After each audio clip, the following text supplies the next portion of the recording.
Greetings, my fellow Whistleblowers and solid thinkers of the News Podcast. My name is Craig, transmitting from the beautiful mangroves of South Florida, and today's date is Monday, July 30th, 2018.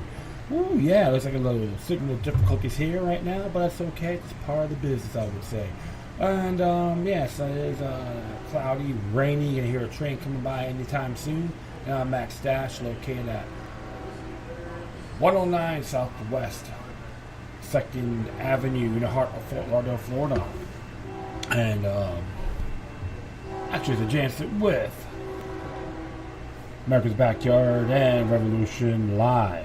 Well, you know, this I took some time off, did a couple of things, and one more movie.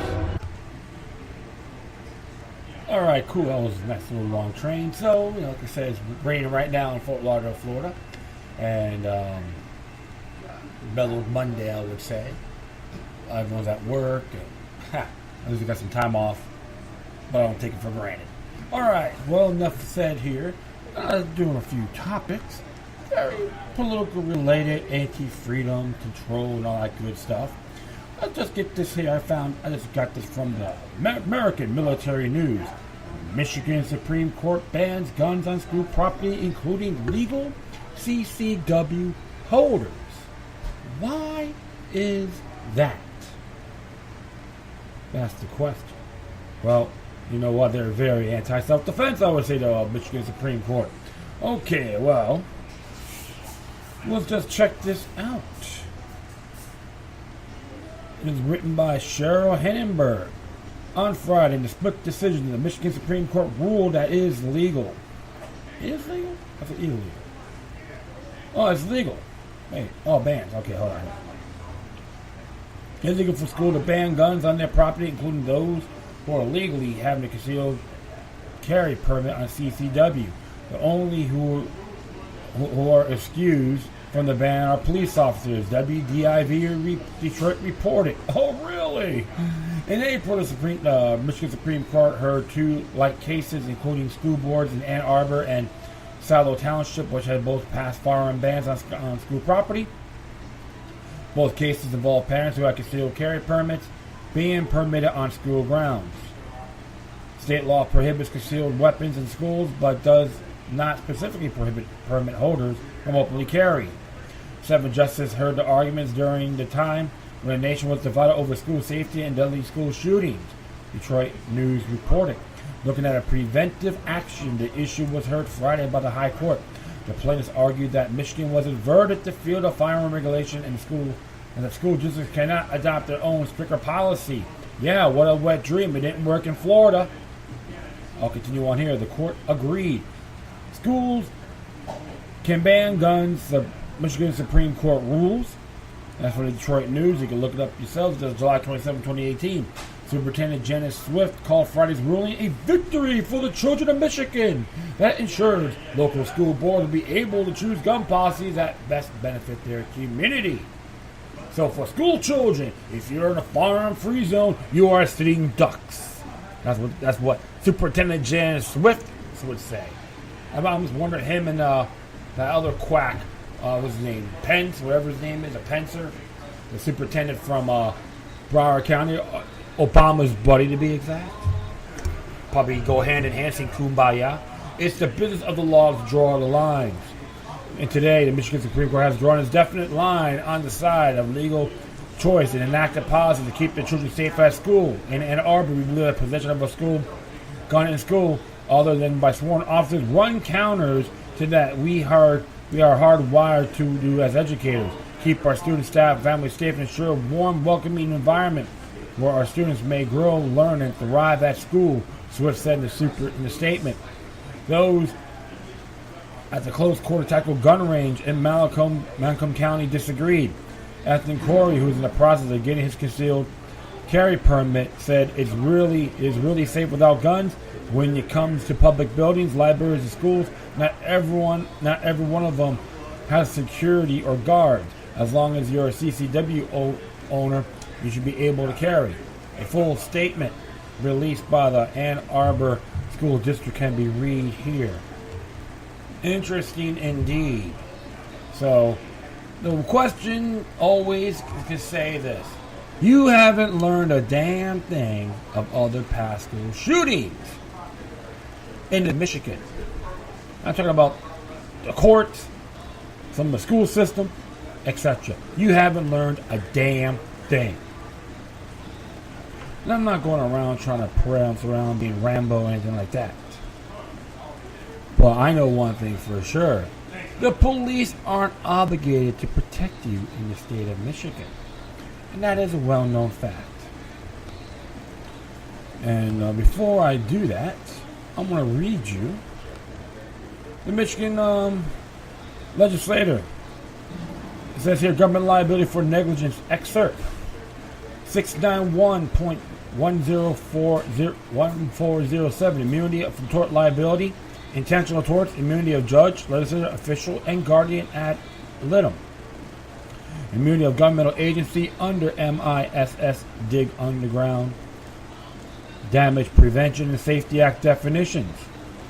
Section 7, subsection 1. I'll go actually hit subsection 2. That's the main objective here. Except as otherwise provided in this section without regard to discretionary or ministerial nature of the conduct. Ministerial nature of the conduct in question, each officer and employee of the governmental agency, each volunteer acting on behalf of a governmental agency, and each member of a board, council, commission, or statutory created task force of a governmental agency is immune from tort liability for an injury to a person or to damage of property caused by officer, employee, or member while in course of employment or service, or caused by the volunteer while acting on behalf of a governmental agency if all of the following are met. 1, or A, the officer, employee, member, or volunteer is acting or reasonably believe he or she is acting within the scope of his or her authority. 2B, the governmental agency is engaged in exercise of discharge of governmental function. C, the officers, employees, members, or volunteers' conduct does not amount to gross negligence. This is a proximate cause for injury or damage. And 3, that's it. Subsection 3 does not alter law of international torts as it existed before July 7th, 1986. So, based on this, if something happens to your kids at these schools in Michigan, you cannot sue the security staff or the public authorities, school police, resource, school officers, etc. Anyone at the governmental agency. Well, technically, they're not obligated to protect your kids or you as an individual. How astute of them. When you folks start learning about this, you realize it's a lot bigger than what it is. I can tell you this, even what's going on at Parkland what's going on at Marjorie Stoneman Douglas High School, Senior High School in Parkland, Florida. A lot of stuff has been exposed. The incompetence of the officers. And you cannot sue them because Florida has Florida Statute 768.28. Sovereign Immunity and Tort Liability Act, or the case Wong versus the City of Miami in 1970, which states in the Florida Supreme Court the police aren't obligated to protect you as an individual. But it's okay to have police officers their own farm, but you cannot. They're not obligated to protect anyone, including the children at these schools. So we call that being safe. It's nothing more than a wet dream. Something to look at, my friends. This is why I get turned off by these clowns and quacks and Uncle Toms and Angel Mamas in the state. They are nothing more than parasites, as far as I'm concerned. Some of the people, some of the school board members are praising. Oh, we're the government, we know more than you. Huh, you haven't learned a damn thing on 9/11. I can bring that too. 3,000 lives died because this government believes they're smarter than everybody else. When government knows best, it turns to manure. Shame on you, the state of Michigan. Or Michigan government of Michigan. Okay, the Supreme Court on the split decision and all that good stuff. You know, I'm not going to read the Ann Arbor School District. I just wipe my rear end with it, with all due respect. So Macomb County, all that. Yeah. Oh, shame on you, because you haven't learned a confounded thing. about firing free zones are going to make your kids safe. Please. Children are human beings, not numbers. Alright? So I'm going to continue on here with another story. Says here, came out today by Devi Kid, news reviews. They're pretty good. I always enjoy the stuff. You know, they have their creed and all that, which is fine, but always look at the information. Focus on the information more. You know, Southern Oregon edition. Yeah, that's a great place. That's a testing ground for tyranny, transformation, New World Order 101, right? Look who we got there, Katie Brown, Governor Katie Brown. Yeah, well, she's a transgender, but you know what? She's freedom. She's a freedom-hating fool. I will continue. It says here, members of Congress, alcoholics, dementia, Alzheimer's. How many? In October 2017, a story ran on the internet which caused an uproar within the Beltway, a.k.a. the Swamp. Members of Congress who are busy destroying this country get their meds delivered to the Capitol. Apparently, staff also receive this service. But that's not what caused social media to go bonkers. A pharmacist and owner of the quaint old-style pharmacy in Washington, D.C., Grubbs Pharmacy, said the owner of the Capitol Hill Pharmacy that supplies prescription drugs for members of Congress has sparked a frenzy of speculation after claiming he gives meds to lawmakers with pretty serious health problems and appearing to question their mental faculties. Interesting. At first, it's cool, then you realize I'm filing some drugs that are some pretty serious health problems as well. And these are the people that are running the country. Grubbs Pharmacy. Dr. Michael Kim told Stat News, reportedly citing treatments for conditions like diabetes and Alzheimer's. And there's a link for that, so please, folks, read this. And it makes you kind of sit back and say, wow, they are making the highest laws of the land, and they may not even remember what happened yesterday. In less than 24 hours, Michael Kim was trying to dig himself out of the big hole. The comment was made at a hypothetical, joking way, which was not conveyed in the article. Kim said in an email, I know that patient privacy and serious health conditions are no joking matter, and I'm sorry that the comments gave the impression that I was actually talking about someone specific, but I was taken in a speculative manner with anyone in mind. So he's saying on a general basis.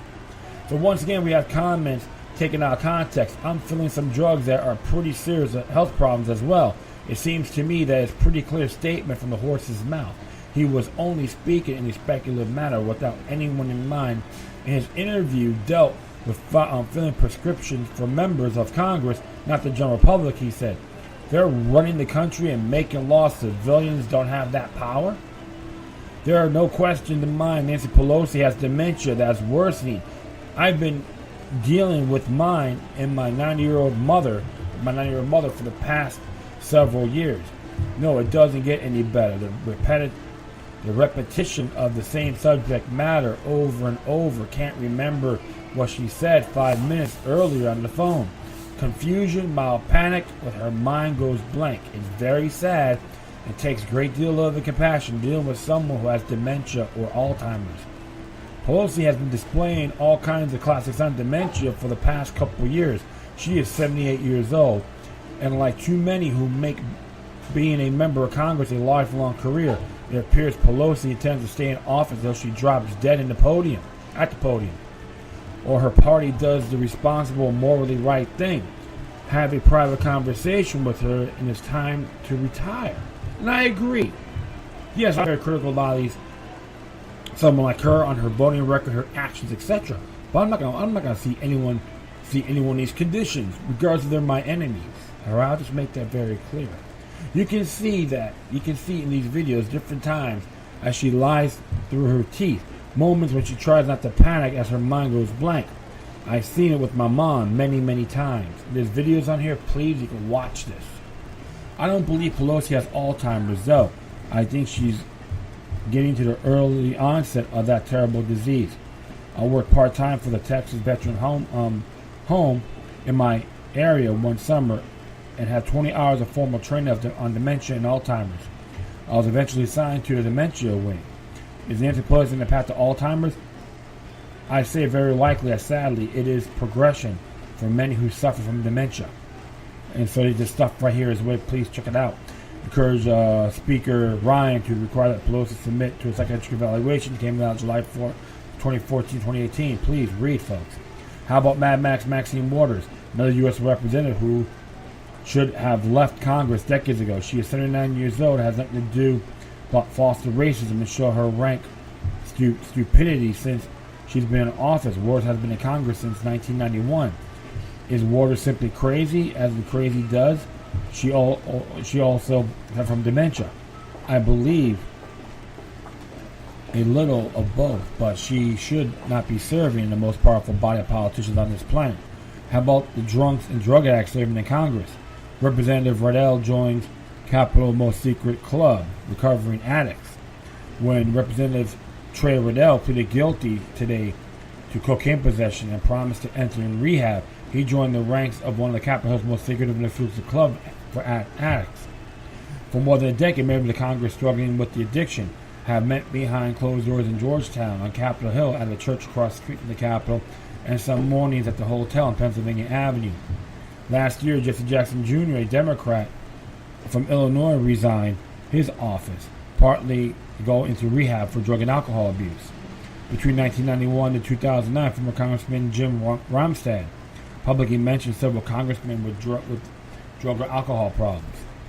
But at least 3 members of Congress secretly came to Remastered seeking help for the addiction. He told ABC News Remastered said he did not know how many current members were in treatment.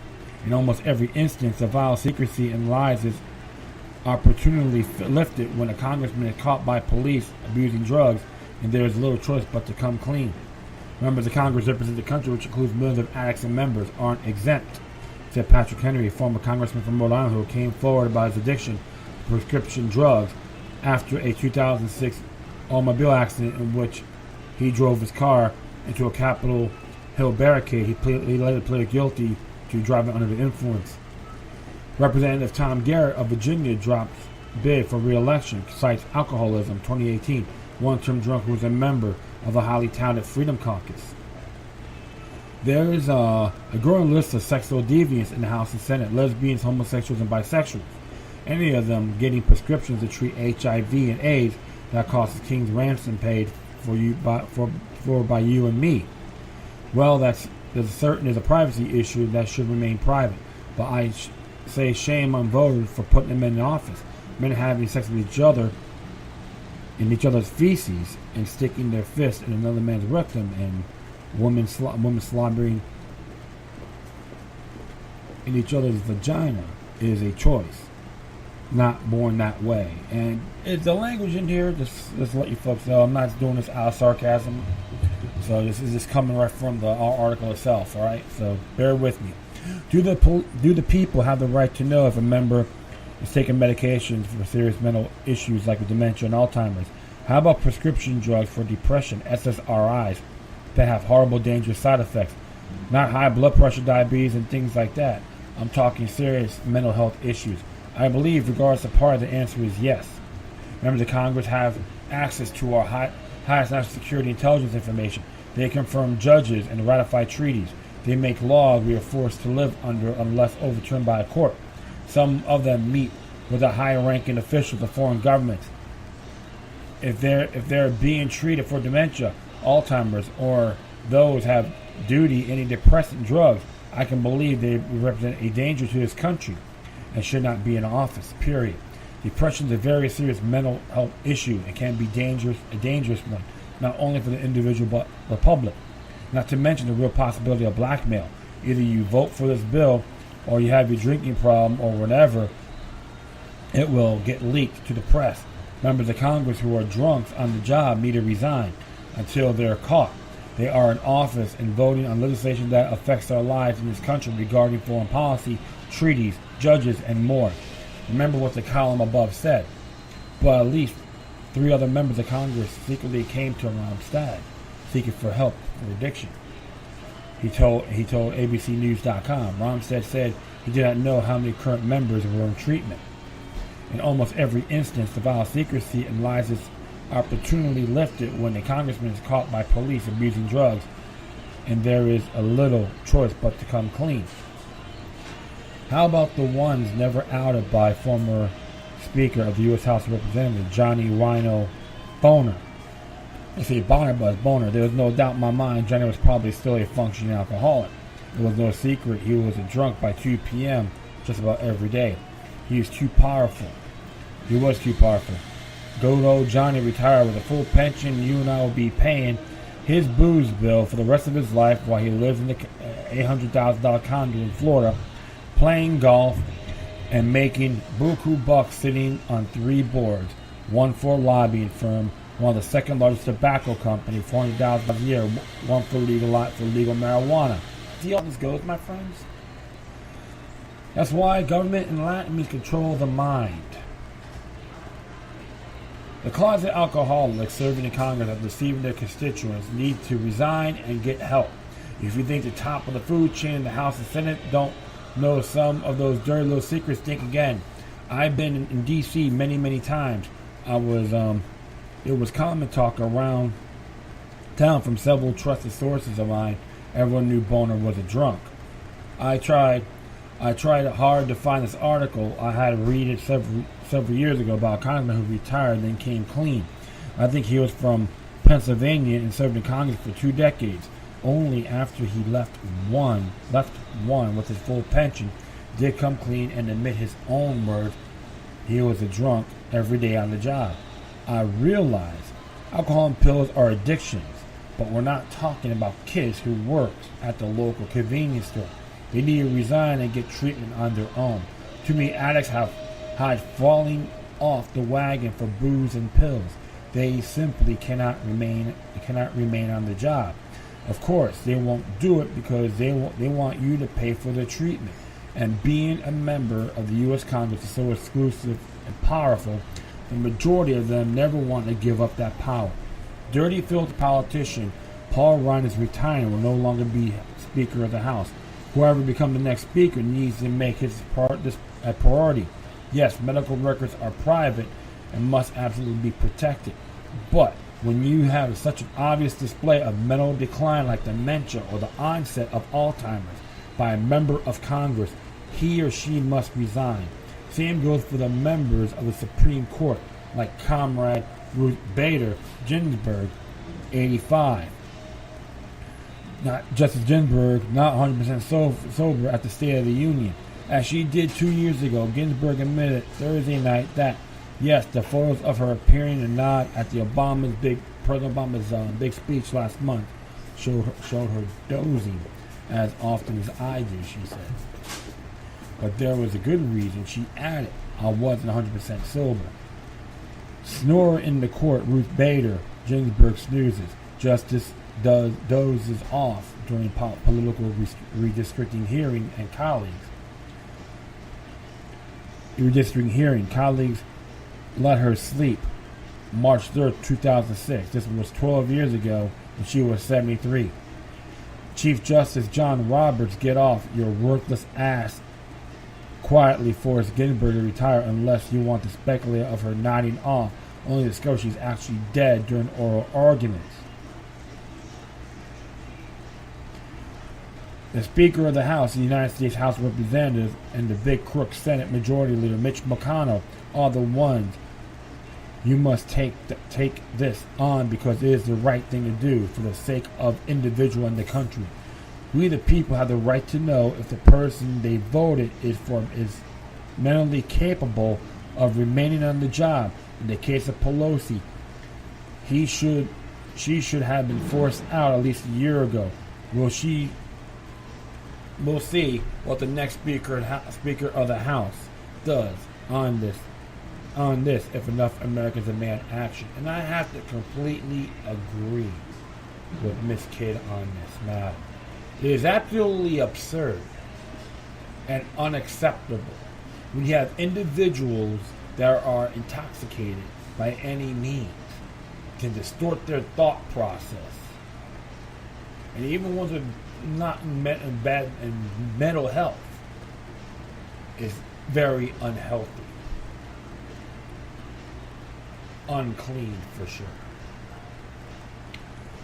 Only thing I can say in this matter. If we stop giving these people lifetime benefits, they'll be dropping they'll be going in and out immediately. Why give them this power from the first place? See, centralization is very dangerous. This is what happens in a long period of time. And the founding fathers warned us about it. Including, example, George Washington and Thomas Jefferson, just to give you two, about government.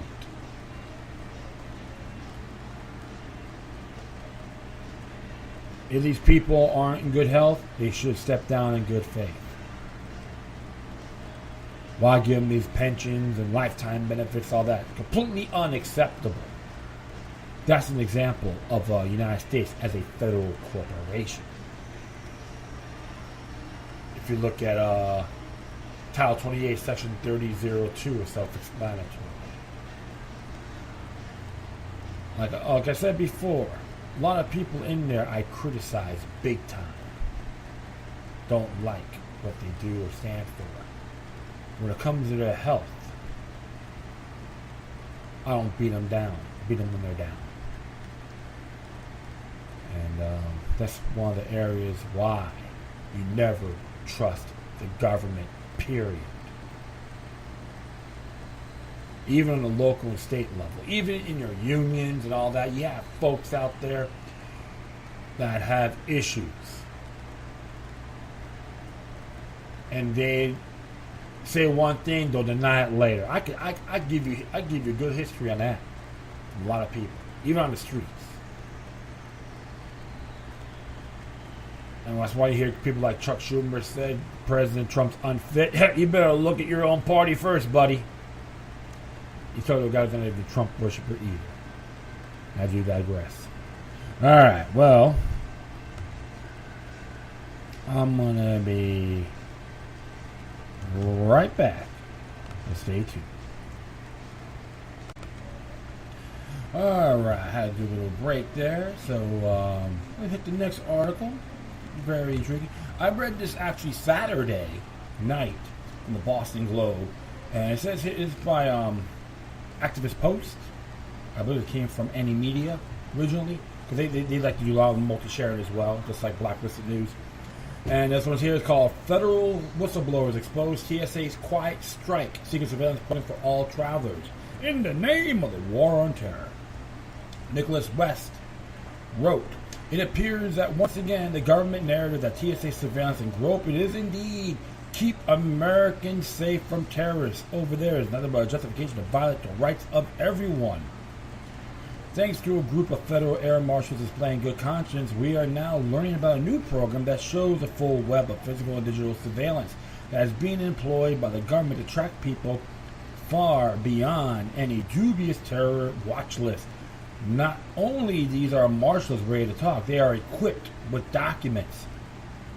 According to a new group of air marshals who first contacted the Boston Globe, the Quiet Skies program has been active since March. The group stated their immediate concern was registered when it became clear that they were being asked to observe and document was an expansion of the established protocol of putting attention on people connected to a documented terror watch list. Their duties clearly include domestic surveillance of people who are under no formal suspicion, had no reason to be targeted other than vague behavioral observations, and or made due to the radar due to connections made by artificial intelligence program regarding their data."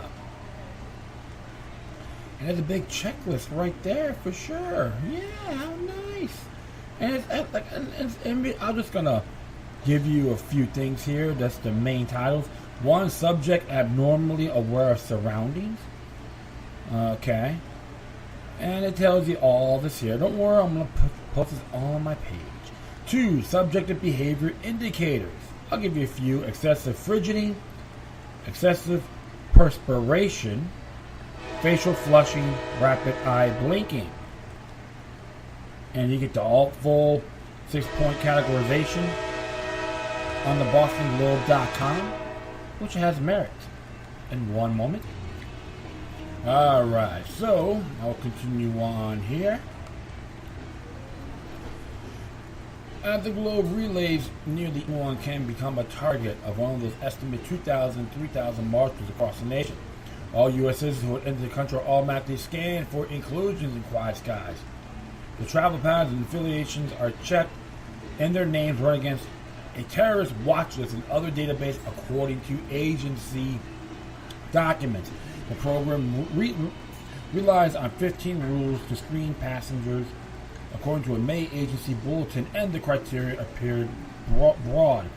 Rules may target people whose travel patterns or behaviors match those of known or suspected terrorists or people possibly affiliated with someone on a watch list. If this wasn't concerning enough, these details aren't even the full extent of the program, of what the program could entail. In fact, the group of marshals themselves haven't been given access to all the documents. Forceful list of criteria for quiet sky screening was unavailable to the globe and is a mystery even to air marshals who feel surveillance requests the program generates. TSA declined to comment. Ain't that nice? Many of the air marshals have become so troubled by the program that they have sought legal counsel and have also recorded their concerns and conversations with one another. These concerns cover everything from inefficiency to constitutional and legal issues. Here's a snapshot of what provided to the globe. What are we doing in quiet skies is troubling and raise some questions as to the validity and legality of what we are doing and how we are doing it. One air marshal wrote in a text to his colleagues. Cannot make this up, the air marshal wrote the message. One colleague replied, geez, we need to have an easy way to document this nonsense. Congress needs to know that it's gone from bad to worse. Several air marshals who spoke on the condition of anonymity because they are not authorized to speak publicly told the Globe the program wastes taxpayers' dollars and makes countries less safe because attention and resources are diverted away from legitimate and potential threats. With these new revelations, it might seem shocking to those who have not closely followed the expansion of the TSA or those who are in I've got enough to hide camp. I've got nothing to hide camp. The ship suspicionless tracking of American citizens has been taking place incrementally, and the courts aren't doing much to stop it.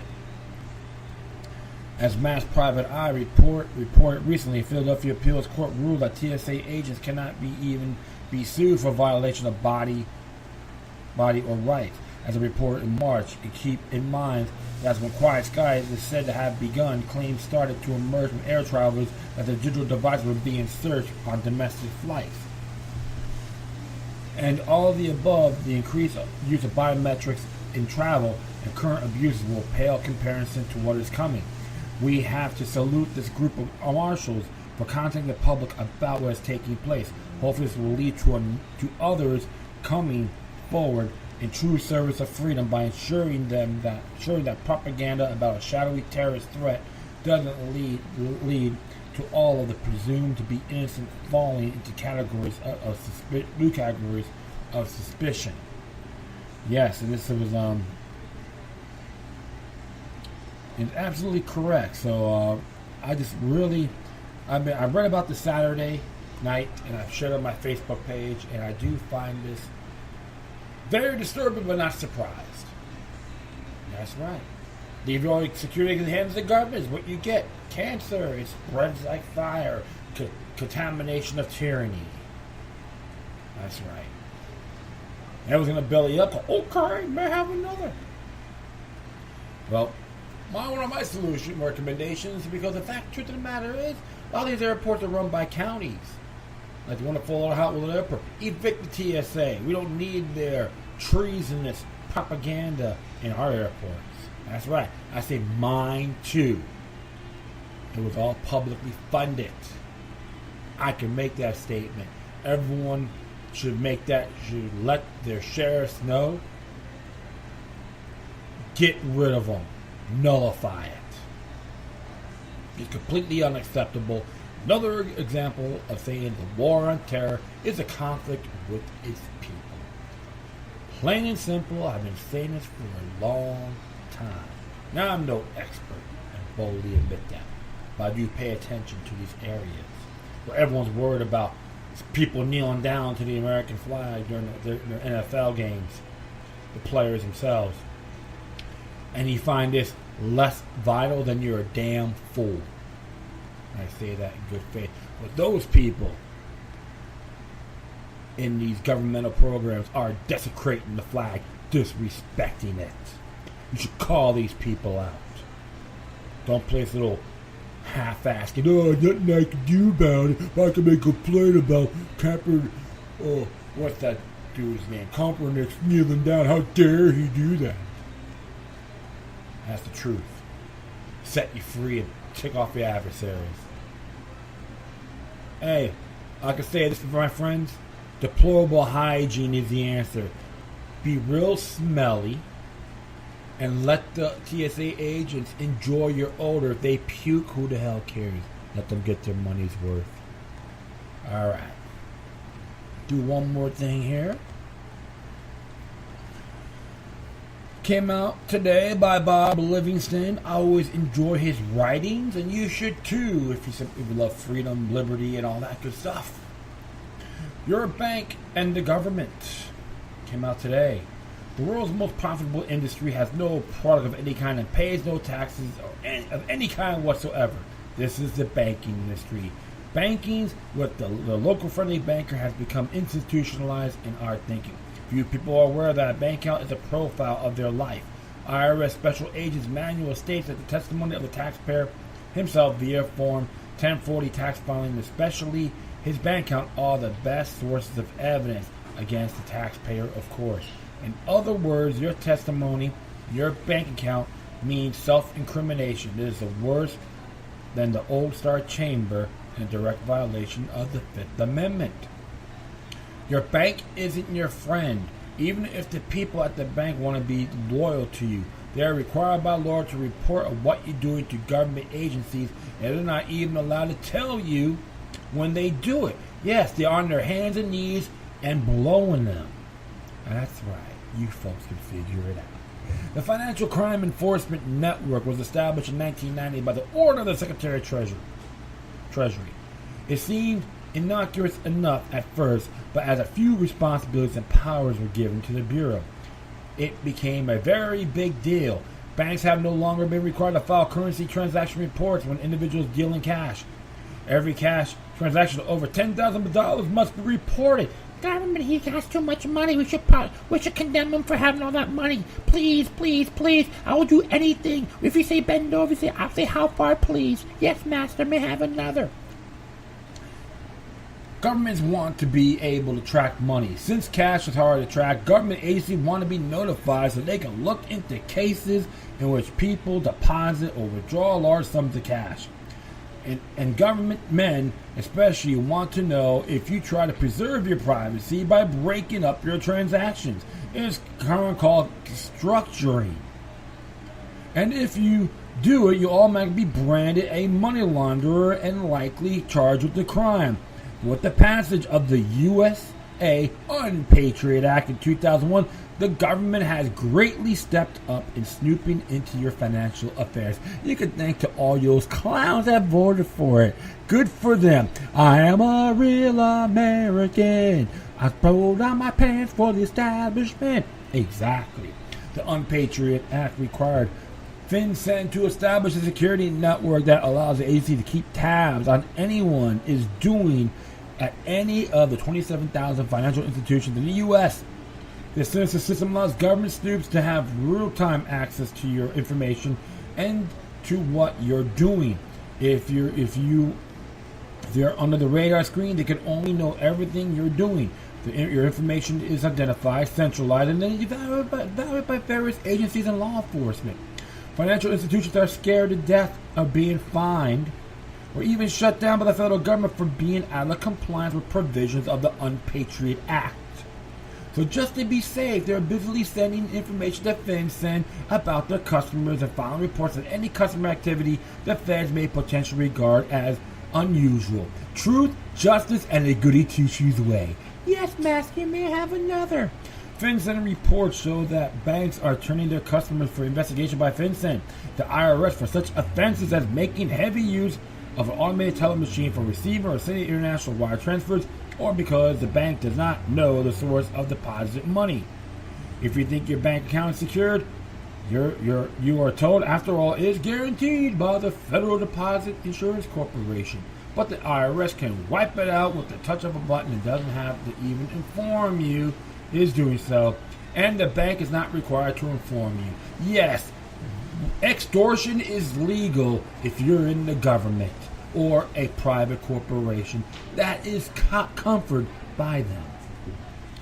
If I have an acquaintance whose personal bank accounts were wiped clean by the IRS after he rejected a technical aspect of his business tax filing enough that though he was working with the IRS in good faith to resolve the dispute, well, that's what's worse, the IRS wiped clean his daughter's account as well, even though she did not live with him and is away at college. The business owner didn't know his own account was empty until his daughter called to complain that her money has been stolen.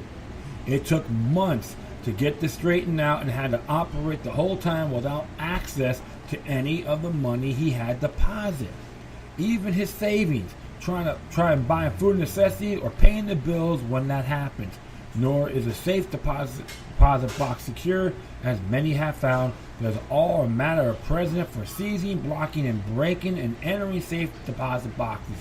Cash money in safe deposit box or anywhere is presumed to be illegal. Yeah, penile microphone to them, right?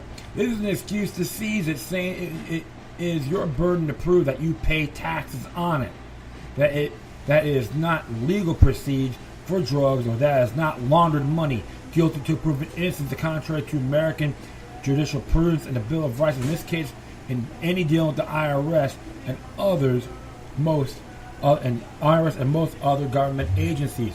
On the fine print of your safe deposit box contract, you will likely find something like this. Leases acknowledge that the safe deposit box is not intended to store without limitation such things as domestic or foreign currency, whether in paper, coin, or other form. The federal rules say a bank can drill a box without permission if there's a court order, search warrant, delinquent rental fee, request from estate administrators, or if the bank is closing a branch. In other words, the bank reports your activities as suspicious for whatever reason. The government enforcers can rifle the contents of your safe deposit box without you being informed. Ain't that nice? Asset forfeiture by government at all levels mean that your assets are vulnerable without yours ever being charged with the crime.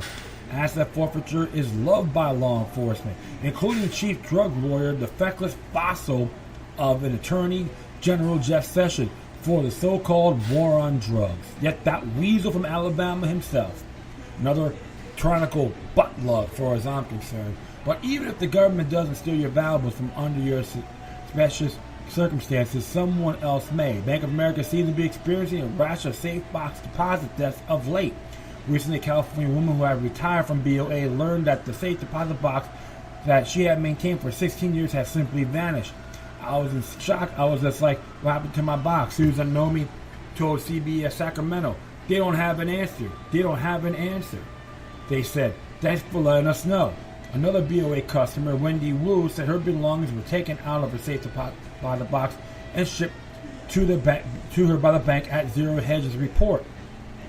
Everything was dumped in the plastic bag, said Wu. In the process, a ring went missing and a necklace was damaged in the process. Safe deposit box, that what is for safe, she said, not when the safe belongs to the Bank of America. A second family complained that it had to gotten the contents of their safe deposit box shipped back to site, but claimed $17,000 jewelry was missing. I just got robbed from my bank, another woman complained. They just took my stuff. Nor are these the only ways banks steal from you with the government sanctions. The fractional reserving banking is a massive Ponzi scheme that makes what Charles Ponzi do look like a penny anti-poker. As I explained how banks and the government rob you blind. I talked about that too in my past episode. Banks had only a fraction of your money in an account, and they don't have reserves on hand to cover all debt owed them by the customers and all the savings customers had deposited. In other words, banks are bankrupt except for their ability to create money. We recommend you avoid safe deposit boxes for anything of value. A fireproof sale secret is secured on your property is a far better option for things of value. You should keep no more money in your bank than is necessary for paying 1 or 2 months of bills. You should keep some cash on hand in case of a bank run, power outage, or significant disruption in the financial system. Keep the rest of your holdings of gold and silver in your possession. For more information on preserving your assets in these uncertain times, we urge you to consider our ultimate end of the dollar defense manual available here. Folks should check it out. And he's absolutely correct. And it's not, and remember, to all you folks out there, it's called capitalism. Get that parroted rhetoric out of your mind. Okay. That's one of the areas you should always how you doing? That's one of the areas you should always look at and think. All right. I am not a big fan of big banks anyway, and I'm a real vigilant man towards this matter. Because one thing for sure, look what they're doing right now. Grabbing up all the small local banks, a lot more honorable than these big financial corporations. You should always check your local banks. Oops. Sorry about that little kick there. But check your local banks as well if they follow this process. Because you're the customer, you're not the peasant. They gotta go belly up to the government. Hell, I think every county should nullify these laws. No, we're not gonna go for that. And they should go. And if these agents come to your county, they should say, "Get the hell out of here." And it can be done. Sheriff Mattis versus the United States of America. Sheriff Mattis was a sheriff from Bullhorn County, Wyoming, and he won. Okay, so don't give me this defense. We're gonna well. No, you start what you do. You look this up. You share it with everybody else. If knowledge is power, ignorance is enslavement. Plain and simple. Now, this is what happens, my friends. It's got a little form of fascism. Not capitalism, but fascism. And don't give me no watered-down defense mechanized rhetoric, because I know one thing for sure. Well, how these people are thinking they hate capitalism so much, you know what I gotta say? You haven't read what Adam Smith has to say. If you're going to believe, trust in the government in a certain way, then you're a damn fool. That's all I gotta say. I thank everyone for listening. Plus, feel free to download and share through social media networks. Sorry about that. There's a little bit yawny there. And whatever you do, if you have any questions, comments, or you're sending me something that's interesting I want to check out, whatever you do, please send your correspondence to the core. And keep me on Facebook, Twitter, Google+, Spreaker, iHeartRadio, Tumblr, YouTube, Freedoms Network, Binance.com, FutureNet.club, Patreon.com/Circle3 Gab, yours.org, OneWay.com, or BuddiesList.co. Good stuff. Check out those alternative websites, man. They're awesome. In addition, you can email me at localluck3@gmail.com. Or two encrypted ones, especially with a Proton Mail account. Hit me at localluck03@protonmail.com. So, before we go, I want to play you a cool little podcast from a gentleman named Michael Maharrey, and it came from Thoughts from Maharrey Head, episode 119. It's entitled "Cult of Personality." I am going to put that in the footnotes, and it's really good. He's part of the 10th Amendment Center, and the guy he's on target in a lot of those areas, balance of power and all that, and states' rights. Some people may disagree with him, but you know what? He makes a lot of sense as well. So I'm gonna so it's a good little. It's like 10 minutes, like a little over a minute, 11 minutes long, and hopefully, you guys will enjoy it. And that is it. Once again, thank you for your time. Plus, always remember that the demoniac resistance is healthy for the soul and can liberate humanity. Until next time, take care of yourselves. Keep on spreading love, and may your guardian spirits be with you. Now, let's check it out. Enjoy. I want I want. Me, mine, mine, now, now. You know you're responsible for what you hear. You know you're responsible for what you hear.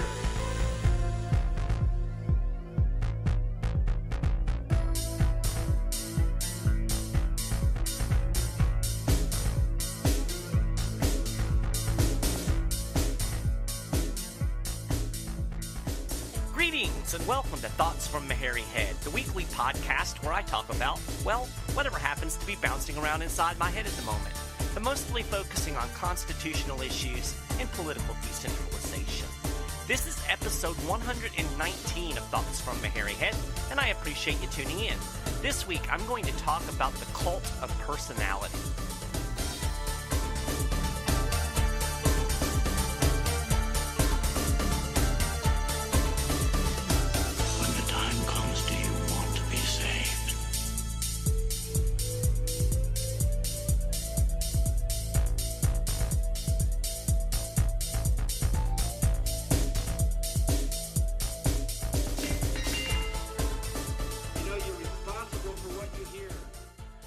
Well, today I want to talk a little bit about something that is really, really on my nerves, and that's this whole cult of personality that we see driving politics today.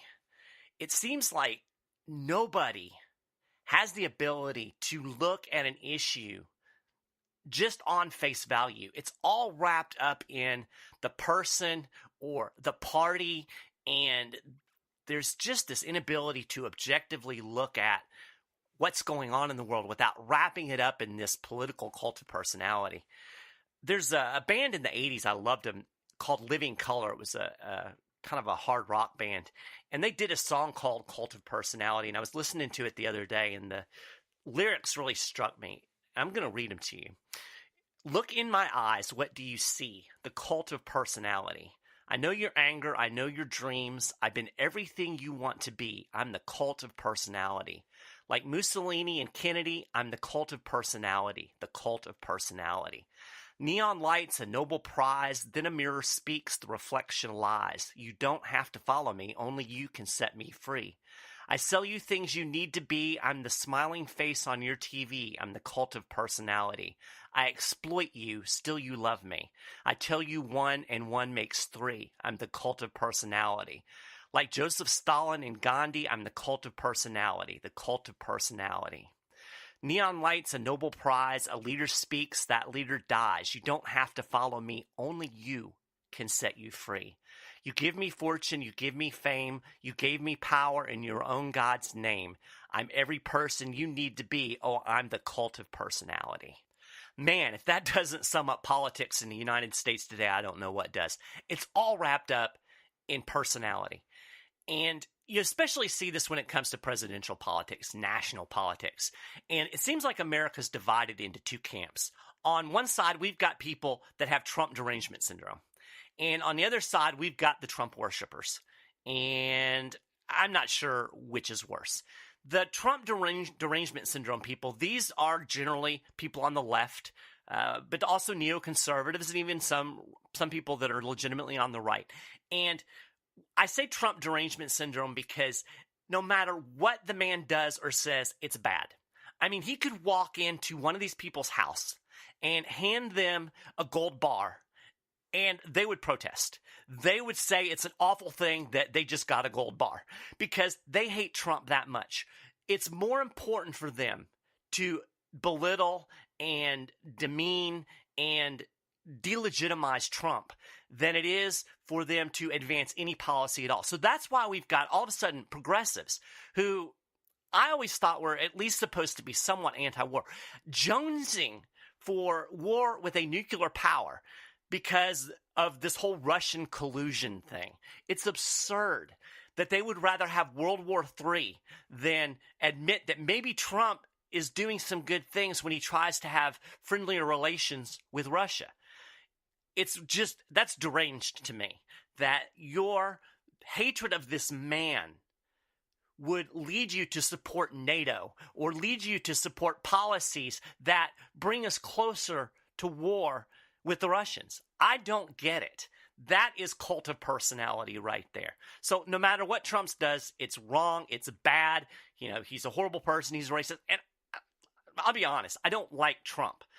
I don't like presidents. I've not liked any of the presidents, but I don't think there's really substantively a whole lot of difference between Bush, Obama, and Trump. By and large, you've got pretty much the same things going on. You've still got incredible spending. You've still got violations of the Constitution left and right. You've still got the wars. All of these things are still going on. Obama was bad. Trump is bad. Neither one of them are nearly as bad or as good as their haters or lovers seem to think. So Trump derangement syndrome, we've got those people. And then on the other side, we have the Trump worshipers. And of course, these are the exact opposite of the people with Trump derangement syndrome. They're ready to build a temple and put Donald Trump in it. Nothing that he does is wrong. So on the one side, you've got people, everything he does is wrong. On the other side, you've got people think that nothing that he does is wrong. I mean, the dude could walk up on stage, burn the Constitution, stomp on the ashes, and declare himself dictator for life, and people would say, oh, Donald Trump is so smart. He's just got this great strategy. He's making America great again. I'm standing over here going, what? I'm going to give you an example of this. I ran into this the other day, and I get a lot of the Trump worshipers. I probably get more Trump worshipers like in my Facebook feed than I do people with Trump derangement syndrome. And a lot of these are people that started following me back when Obama was in office and everybody wanted to follow the Constitution and limit federal power because they didn't like Obama. Well, now that Trump is in office and he's doing horrible unconstitutional things, that's cool because, well, it's Donald Trump and it's their guy.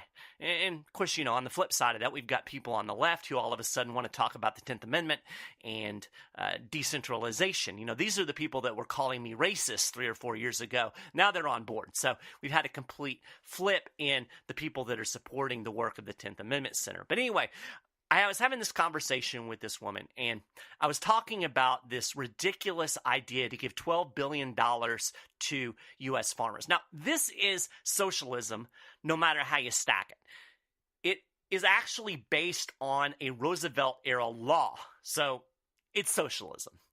And so I was talking about this, and this woman says Trump's threat of socialism just sold all of our soybeans to the EU. Amazing. And she put socialism in quotes. And so I said, I'm a little unclear about why you put socialism in quotes. Just because it achieved a goal that you approve of doesn't change the fact that Trump is handing money to farmers, and that is socialism. And she said, I put it in quotes because he actually can't do what he proposed. Congress holds the purse, but you know that. I put it in quotes because it was never a real thing. Okay, so I happened to have read an article not too long before that, and I knew for a fact what they were basing this idea on, and it was absolutely a real thing. And so I found that article, and I quoted this, quote, Agriculture Secretary Sonny Perdue said all of the programs are authorized under the Commodity Credit Corporation Charter Act, a Depression-era funding program that doesn't require approval from Congress. So, yeah, Congress holds the purse, but according to this law, and there I really will use air quotes, according to this law, the president can hand money to farmers, $12 billion worth, to fix the tariffs, the problems that the tariffs are causing. So, but she persisted in this argument and said that, oh, no, he didn't really mean it. That was her argument. Her argument was, he said this, he proposed the policy, the agriculture secretary marched out and justified the policy. It was actually a 3-part plan, but he didn't mean it. That was the argument. And I said, so let me make sure I'm clear about this. The president announces a socialist initiative to give taxpayer money to farmers. His Secretary of Agriculture lays out a detailed 3-part plan based on a Roosevelt-era socialist law that is incidentally unconstitutional. And your position is, this is great because it achieves something you approve of, and somehow you know he didn't mean it. And her response was, yes. So how do you even argue with this? I mean, I didn't even try. I gave up. Because this is total cult of personality thinking. Now, this is not a dumb woman. I mean, she's a smart woman. But she is so wrapped up in Trump. She is so wrapped up in her guy, and he's making America great again, that she has lost all ability to think rationally. I mean, anybody from the outside looking at this, he didn't mean it, would say this is just absurd. And the Trump derangement syndrome people are exactly the same. They are supporting things like war that they would normally oppose just because they think it will make Trump look bad. Making Trump look bad is more important to them than not being in World War III. This is absurd. Well, no cult of personality for me. I am going to do everything that I can to stick to principle. Follow the Constitution, every issue, every time, no exceptions, no excuses. I don't care who's doing what, no cult of personality.